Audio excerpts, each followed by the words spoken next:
Muito boa noite, família cristã de Rondônia, família cristã de Porto Velho. Mais uma vez eu entro na sua presença para trazer o programa Atitude. O programa Atitude é veiculado aqui pela Rede Boas Novas, canal 5.1, o canal da família cristã de Rondônia. No programa de hoje recebemos pastor Severino, rapaz. Esse homem de Deus que veio de Pernambuco, mas se considera rondoniense, está aqui há muitos anos. Desde 84 ele está aqui pelas terras rondonienses, tá bom? Ele vai dar um testemunho sobre a conversão dele, sobre a vida dele, e ele vai dar a opinião dele sobre o que pode fazer um homem de Deus na política. Devemos estar na política ou não devemos? Ele vai nos explicar tudo isso no programa de hoje, tá bom? Ó, para falar comigo tá tudo aqui, o WhatsApp, o Instagram, o YouTube. Participe, quero ouvir a sua opinião, tá bom? No ar, programa Atitude para você agora.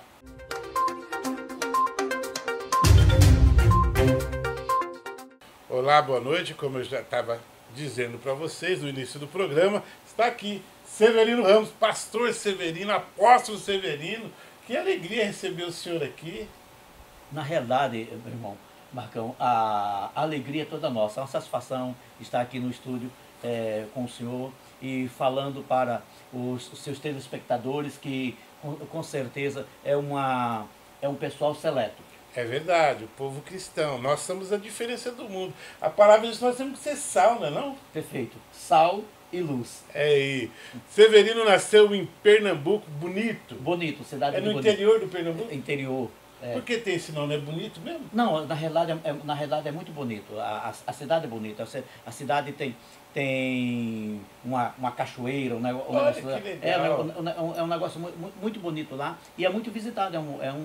É um espaço turístico lá. É a segunda cidade no Brasil que eu conheço com esse nome. Tem um famoso bonito aqui no Mato Grosso, né? Perfeito. E agora vou conhecer esse Pernambuco. Ô, pastor Severino, o senhor nasceu num berço evangélico ou o senhor se converteu? Na realidade, meu irmão, eu nasci em um lar católico. Católico. Meus pais, muito católico, muito religioso. Católico nominais, na realidade, mas muito religiosos, muito praticante. muito apegado às tradições. E quando eu tinha 10 anos, passando na frente de uma igreja evangélica, o pessoal estava orando. O Espírito Santo, hoje eu sei, na época eu não sabia. Claro. O Espírito Santo me impulsionou, aquela vontade, me emocionou, aquela vontade de entrar. Mas eu tinha apenas 10 anos. Não Lá no Pernambuco. Lá em Pernambuco. Lá numa cidade chamada Cortês. Nesse tempo era em Cortês, uma cidadezinha bem pequena. O senhor ouviu... O que o senhor ouviu? Fala pra nós. Não é ouvir, é sentir. Sentimento. Me emocionei, é como se alguém estivesse me pegando e me empurrando, me puxando para entrar dentro daquele templo. Você chegou a entrar? Não cheguei a entrar dentro do templo, eu era muito vergonhoso, 10 anos, muito tímido. Cheguei em casa, comentei com meu pai. Disse, pai, eu tenho vontade de ser crente. Nossa. Aí meu pai, isso não soa bem. Imagino. Não soa bem aos ouvidos do meu pai. O que foi que meu pai, um homem muito sério, muito sisudo, meu pai disse, filho, vem cá, deixa eu explicar uma coisa para você. Ele disse assim, olha, ninguém na nossa família é crente. A gente não tem esse negócio de crente na nossa família. Não tem essa tradição. Não tem essa tradição. Ninguém na nossa família. Aí depois meu pai falou duas coisas para mim que me tirou. Meu pai, no objetivo dele, ele foi muito sábio. Ele disse assim, crente não gosta de santo e crente não gosta da cruz. Pronto. Isso me desmontou. Isso me desmontou. Mais tarde, hoje eu sei que crente gosta da cruz. Aliás, a nossa redenção vem da cruz, né? A gente sabe muito bem. E outra coisa, não é que o crente gosta de santo, o crente gosta tanto de santo que procura ser santo. Hoje eu entendo isso, mas na época eu não entendia. Primeiro chamado com 10 anos e o segundo? Aos 14 anos, alguém me evangelizando, mas não foi alguém me evangelizando. Teve um período de pessoas me evangelizando e eu senti aquele impulso novamente, aquela vontade novamente de tomar a decisão. Eu acho que nessa época eu já teria um pouco mais de liberdade de tomar essa decisão. Porém, eu já estava fisgado pela vaidade do mundo, pelas coisas do mundo. E eu comecei a avaliar, mas para ser crente, agora não vai poder... Não pode isso, não pode. Aí entrou os não pode, entendeu? E os não pode falaram mais alto. Eu falei, não tem como. Não é para mim. Não é para mim. Pelo menos não é para mim. Aos 18 anos, novamente, e como foi engraçado, eu sempre fui temente, claro. Assim, desde criança, e sempre eu procurava fazer a coisa certa, Só que terminava fazendo tudo errado. Esse é o fato. É. Aí eu procurei, nessa minha ansiedade e dúvidas e tudo, eu comecei a ler as coisas da Igreja Católica, o catecismo Começou a se aprofundar no ensinamento. Comecei a fazer aquela pesquisa, buscando e orando a Deus. Deus, eu preciso e tal, eu preciso que o Senhor me esclareça. Ganhei, nesse período, aí já com os 14 anos, ganhei um Novo Testamento de um tio meu. Aí esse Novo Testamento eu comecei a ler, mas não entendia muito, mas aí ficava lendo texto do Novo Testamento, texto de outras coisas relativas à Igreja Católica, e naquela dúvida. Como eu disse, com 14 anos, aquela vontade, mas o fisgado pelo mundo, a vaidade do mundo, essas coisas, falou mais alto. Com 18 anos eu estava morando em São Paulo. Aliás, não tinha 18 ainda, estava fazendo 18 anos, pouquinho mesmo. Você sai de Pernambuco e se muda para São Paulo. Passei na frente de uma igreja católica, que estava em construção, e tinha uma placa dizendo aqui missa todos os domingos às 10 horas da manhã. E eu pensei comigo, no próximo domingo venho a missa aqui. No domingo, meus irmãos foram jogar bola numa quadra de uma escola ali perto de casa, e eu fui com eles. Que bairro? Você lembra o bairro? Taboão da Serra. Taboão da Serra. Perto de Pirajussara. Jardim Clementino. Jardim Clementino. Conheço tudo ali. Aí, Caminho de Embu das Artes. Perfeitamente. Aí ali, naquele domingo, eu subi no muro da escola, porque a gente pulava o muro para ir lá e subi. Em vez de descer, fiquei lá em cima pensando, mas eu prometi para mim mesmo que eu iria para a missa. Quer saber de uma coisa? Vou para a missa. Desci. Passando na frente da minha casa, tem que passar na frente da minha casa para ir para a missa. Minha casa, o número é 133, 166. A igreja, eu tinha começado uma igreja de crente. Como eu já estava atrasado para ir para a missa, que era um pouco mais longe, estava começando uma igreja de crente no número 133, na frente da minha casa. Como estava atrasado, eu disse, vou parar aqui e vou ouvir as bobagens que esse pastor está falando. Pensando comigo mesmo assim. Parei ali um pouquinho e tal, e logo em seguida terminou o culto deles, um jovem veio falar comigo. Pronto, aquilo foi a gota d'água. Aquele jovem testemunhou para mim a respeito da vida dele, e ele falou coisas da vida dele que aconteciam na minha. E algumas... Você começou a se identificar. Me identifiquei completamente com aquele jovem. Saí dali com inveja. Essa foi a verdade. Eu quero isso. Eu quero isso. Saí com inveja dele. Eu quero isso. Cheguei em casa, sabe o que eu fiz? Me tranquei no banheiro e fui orar. Eu tô querendo me emocionar aqui. Estou tentando me segurar, porque a coisa é séria. Aí, no banheiro em casa, eu disse, Deus, se é verdade que o Senhor está fazendo isso na vida daquele jovem, o Senhor precisa fazer isso na minha também. Eu preciso de ti, eu preciso te conhecer. Eu venho nessa ânsia há tantos anos buscando, eu preciso disso. Quando foi à noite, fui para o culto, nessa mesma igreja. Nessa mesma igreja. No outro final de semana, 2 meses, aí eu tinha aquele Novo Testamento ainda comigo. Comecei a estraçalhar aquele Novo Testamento. Aí você começou a ler com entendimento. Comer aquele Novo Testamento. Em menos de 2 meses, eu tinha arregaçado aquele Novo Testamento para lá e para cá. E aí, em um culto, ali dentro de 2 meses, um culto de domingo, naquela igreja, eu entreguei minha vida para Jesus. E aí eu posso ligar aqui. Tudo mudou. Tudo mudou. Isso foi em 84? Em 80. Isso em 80. Isso em outubro, 28 de outubro de 1980. Eu só tenho um cara de novo, tá? 40 anos. 40 anos, vai fazer agora 40 anos que eu entreguei a minha vida para Jesus. Mas olha só, cara. Ó, ele contou testemunho, agora nós vamos saber como é que ele está hoje. Intervalinho, já a gente volta.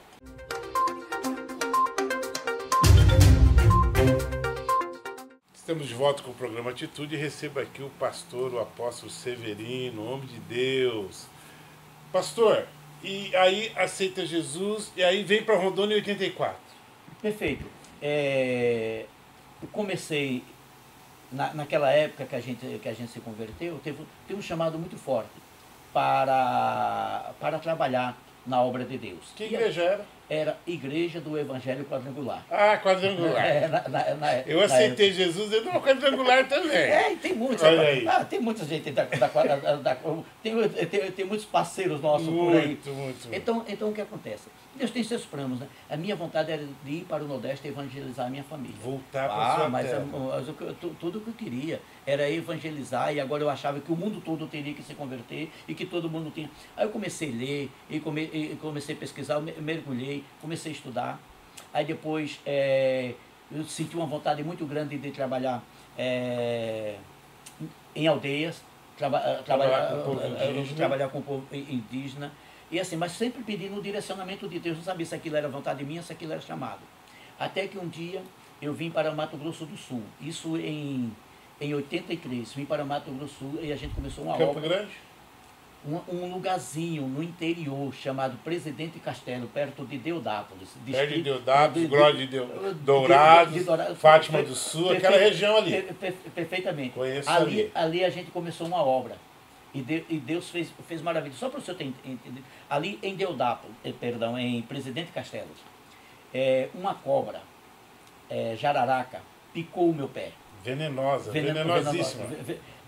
Ela picou o meu pé. Eu senti, quando eu botei o pé dentro de casa, eu morava na frente da casa de uns irmãos, eles arrumaram um lugarzinho para eu morar sozinho. Então eu morava ali, fazia refeição na casa daqueles irmãos. E estava ali evangelizando aquela região.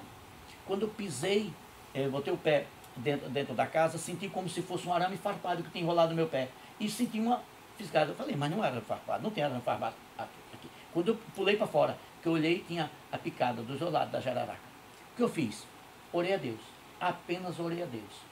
Apenas orei. Não correu? Nada. Não remédio, nada?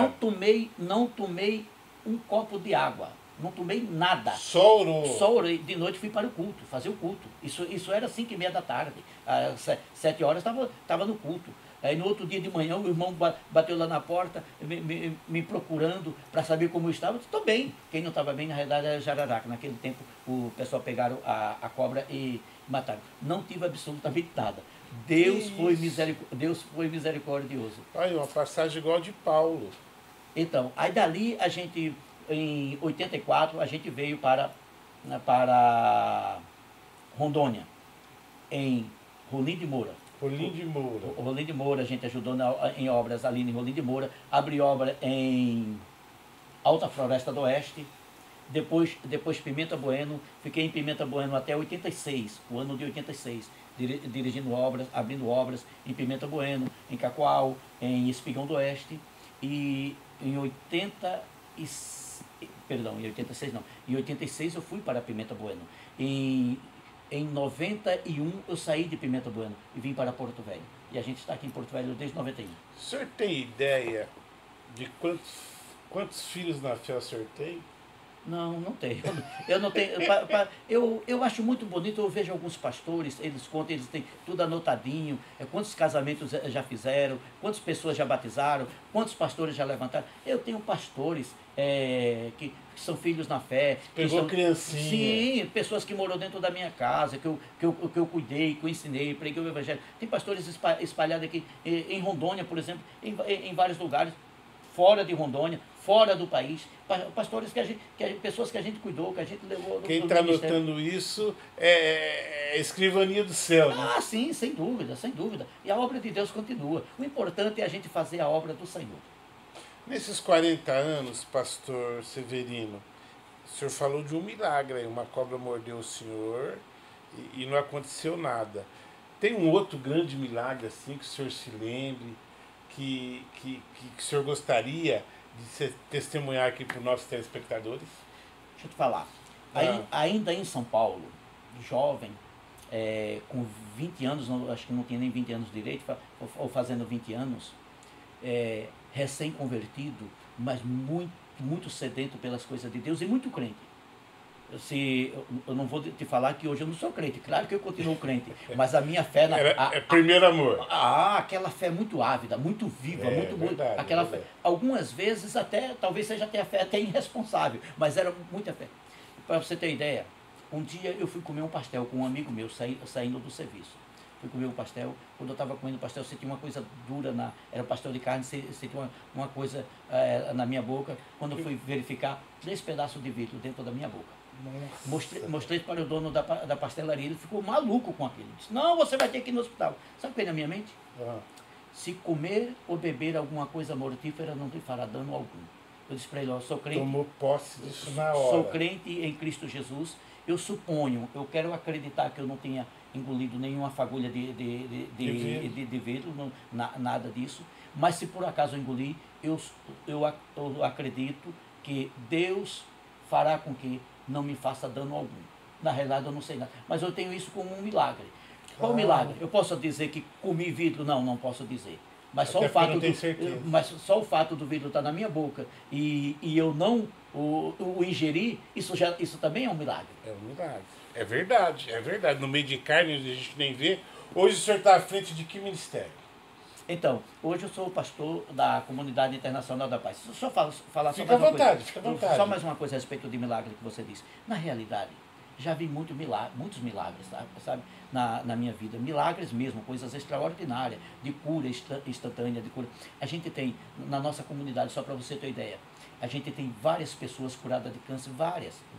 A gente sabe que existe o tratamento médico, claro, mas comitantemente com o tratamento médico, oração, já teve caso do médico mandar para casa para morrer, a gente orar pela misericórdia de Deus, a pessoa ser restabelecida e está aí, está viva até hoje. Nós temos o caso de 2 mulheres com AIDS, e AIDS não tem cura. Não. Essas mulheres hoje, elas não tomam mais medicamento, elas não tomam mais coquetel. Foi oração. Oração. E não é assim que tinha portadora do vírus, não era soro positiva, não, era diética mesmo, era doente mesmo. Já era detectado que tinha era doença. Um vírus em desenvolvimento. Sim, era doença mesmo, doença em estágio bem avançado. Deus, na sua infinita graça e misericórdia, fez isso. E isso já faz tempo, isso faz anos. Eu acho que uma década, mais ou menos, 10 anos ou mais, que essas pessoas estão aí, a gente sabe onde tem endereço dessas pessoas, tem tudo. Uma dessas pessoas frequenta a igreja até hoje, está lá fiel na igreja, é dizimista, levando pessoas para a igreja, levando a família para a igreja. A gente tem isso, a gente tem visto muitos milagres. E hoje eu sou pastor da Comunidade Internacional da Paz. Onde fica? Rio Madeira, 1365, subesquina com Raimundo Cantuária, bem em frente ao posto de gasolina desativado. Eu sei onde é, do lado do negócio de marcenaria. Perfeitamente. Espaço do marceneiro. O pessoal lá são amigos nossos. Vai fazer uma visita lá. Intervalinho, já a gente volta.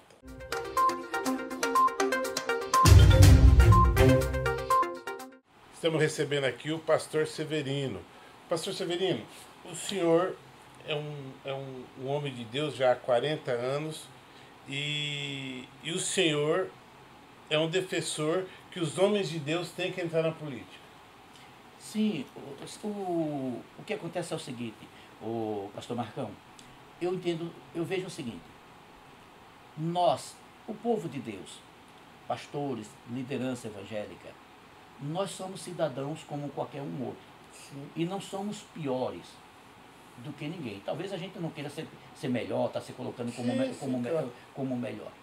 E eu creio que no meio evangélico, no meio desse pessoal cristão, tem muita gente boa, capacitadas e de boa índole. Claro. E assim, aí a gente fica dizendo, não, as pessoas defendem, muitos defendem, o crente não pode entrar na política, não, a igreja deve se manter fora da política. O mesmo que nós fazíamos com a televisão antigamente. Televisão é coisa do diabo. É verdade. Olha aqui, o senhor dirigindo a televisão, dirigindo o programa de televisão, mas televisão sempre foi coisa do diabo, ou seja, sempre deram para o diabo, os crentes sempre deram para o diabo. Aliás, o diabo nunca criou nada, ele toma conta do que dão para ele. Perfeitamente. Então, assim, política. A gente sabe que muitas pessoas entram na política, se aproveitam, fazem falcatruas dentro da política, fazem negociatas escusas e fazem... Isso vai daí do caráter de cada um, ser cristão ou não cristão. Agora, o cristão, o homem de Deus, mulher de Deus, pessoa cheia do Espírito Santo, pessoa temente a Deus, bom cidadão, que tem testemunho, que tem integridade. Claro. Por que não? A igreja cristã é quem mais faz o serviço, o trabalho social. Na nossa igreja, nós temos trabalhos, frente de trabalhos sociais fabulosos. para o senhor ter uma ideia. Toda semana, a minha esposa, juntamente com outros irmãos e pastoras, ela distribui de 35 a 40 marmitex no semáforo para os imigrantes. Marmitex bem feito, tudo direitinho, toda semana. Isso é toda semana. Isso é papel do Estado, tá? Isso é papel do Estado e a igreja faz isso. Um dos papéis, desculpa te cortar só um minutinho, pastor Celino, um dos papéis que a igreja faz com excelência é cuidar de dependente químico. Sem dúvida, sem dúvida. A gente tem casas, tem várias casas aqui, a gente apoia algumas casas, a gente dá apoio financeiro, apoio com logística para algumas casas dessas que trabalham com dependente químico. Nós temos um trabalho muito bem feito também, dirigido pela minha esposa, direcionado pela minha esposa, com equipe, no presídio feminino. Toda semana ela está no presídio feminino. No presídio feminino, se precisa de uma coisa lá, a diretora lá liga para minha esposa, para uma das pastoras, elas arrumam muitas vezes o fogão, uma geladeira. Uma geladeira. A pia que tá quebrada lá, a gente manda o pedreiro ir lá arrumar. Deixa eu ver aqui, enxoval de bebê. Muitas mães ganham bebê lá sem ter absolutamente nada. Aí vai minha esposa ligar para um irmão, ligar para outro, e perturbar um e outro, me arruma aí, me ajuda, eu tenho que levar, não sei o quê. Isso é quase toda semana. Para levar isso tudo sem cargo político, tá? Isso tudo sem cargo político. Leva o creme dental, o sabonete. Não é porque leva simplesmente. A diretora pede, não tem. O absorvente e fraldas, um montão de coisa. No HB, a minha esposa tem uma frente de visita também no HB. Isso toda semana, a mesma coisa. Minha esposa, quantas vezes já levou cabeleireiro para cortar cabelo lá dentro, cortar o cabelo, arrumar, fazer a barba. Isso é feito constantemente. Então a igreja tem muita atividade. A nossa igreja, eu sei que a nossa igreja não faz mais do que as outras. Tem igrejas que fazem mais. Cada um faz na medida daquilo que pode. Mas a gente tem procurado fazer isso. Isso sem nenhum cargo político, sem absolutamente nada. Nós fazemos isso por amor. Agora, como o senhor disse, isso é função do Estado.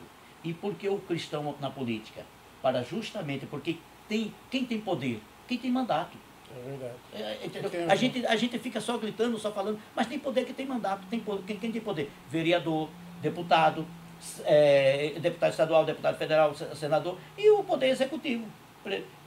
Prefeito, secretários, o governador, secretário, e assim por diante. Tendo um cargo para se exercer com caráter, como o cristão vai poder exercer muito e muito bem e fazer muito mais coisas? Mas sem dúvida. Por quê? Porque você está no meio, quando você não vai cobrar de alguém, porque você torna-se o responsável. E assim, a gente sabe que o Estado tem muito poder. Deixa eu te falar uma outra coisa sobre o presídio feminino. A diretora liga para minha esposa e diz: a fulana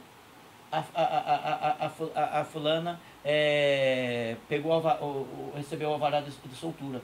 Ela mora em Cuiabá, a família dela é de Cuiabá, ela não tem como ir. Como é que você vai fazer? Para minha esposa comprar passagem. Nossa. A gente compra.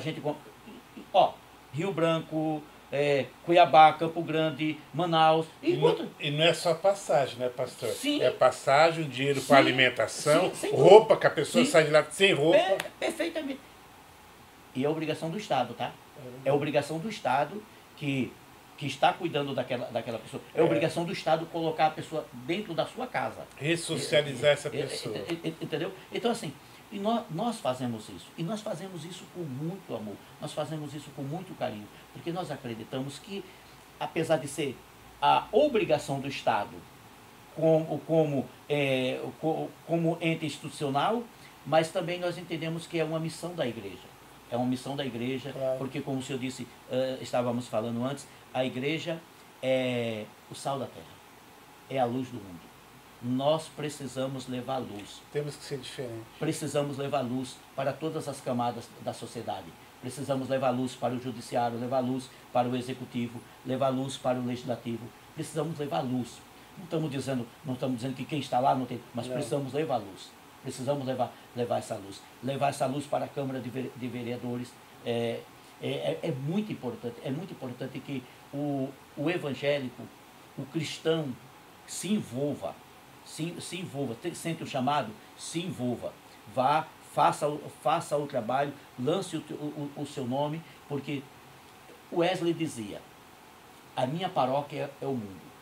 Hoje eu pastoreio a Comunidade Internacional da Paz, mas eu não me sinto pastor da Comunidade Internacional da Paz, apenas da CIP. Eu sou pastor da cidade. Claro. E dependendo do meu ângulo, eu sou pastor do Estado, ou sou pastor da nação. Claro. A palavra diz em Efésios que nós somos embaixadores de Cristo na Terra. Perfeitamente. Então eu defendo que o cristão se envolva com muito caráter, com muito respeito, com muito cuidado. Porque Jesus disse que Ele está nos enviando como ovelha. Somos ovelhas e somos enviados para o meio dos lobos. Então assim, mas só tem lobo, não importa. A ovelha vai ter que aprender a conviver com isso, mas sem perder o seu caráter de ovelha. Martin Luther King dizia o seguinte: o que me assusta não é a manifestação dos maus, mas sim a omissão dos bons, né? Pastor Severino, nós estamos hoje, 46% da população é cristã e grande parte deles tem nos assistido. Fique à vontade para as suas despedidas. Meu irmão, você evangélico, você católico, ou você que não tem nenhuma religião, talvez você esteja passando por alguma dificuldade, talvez você esteja passando por apuro, talvez você queira desistir da vida, talvez você esteja estressado, desanimado, sem nenhuma perspectiva de vida. A palavra do Senhor diz para você: não tema nem te espante, eu sou contigo. Quando passares pelas águas, elas não vão te submergir. Quando passares pelo fogo, as chamas não arderão em ti, porque eu sou o Senhor que te guarda. Confia no Senhor, entrega a sua vida para Deus, começa a buscar a presença do Espírito Santo. Deus vai te dar discernimento e orientação. Que o Senhor te abençoe, que o Senhor te dê graça e te dê paz. Muito obrigado, pastor. Que Deus abençoe muito em nome de Jesus. Sou eu que agradeço. Vamos agendar uma outra entrevista, tá bom? E qualquer hora eu quero convite para ir levar uma palavra lá na sua igreja. Perfeito, tá bom? Vai ser uma alegria. Então tá bom. Eu e o pastor Severino abençoamos a sua casa, a sua cidade, com a paz do Senhor Jesus. Amém.